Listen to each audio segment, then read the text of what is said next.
We're here with 12 visiting international graduate student researchers and early career researchers who've come to Winnipeg from around the globe, as far away as Egypt and Australia, but also European countries, Belgium, Italy, Germany, and the United Kingdom, and the United States of America.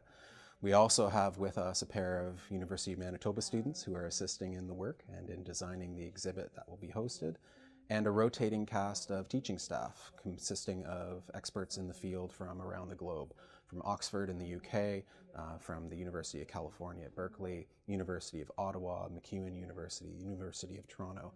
It's a real international teaching team led by an Egyptian papyrologist, Dr. Mohammed El-Maghrabi, who has come all the way from Alexandria University. The papyri that we're working with are in some cases up to 2,000 years old. They go back to the first century of the Common Era, AD, all the way up to the end of the 6th century, so from the year 1 to the year 599. And the texts are all sorts of different things: documents, receipts, petitions, correspondence, letters between individuals and their government, but also individuals and other family members.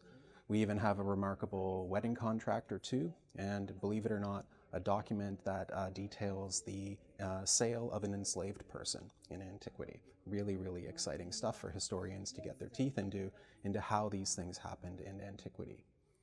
These texts have never before been read. In fact, they haven't been looked at in probably 1,500 or in some cases as many as 2,000 years. And the work of the Summer Institute is to read them, to understand the Greek, to translate them, and to make them available for scholars and for public audiences.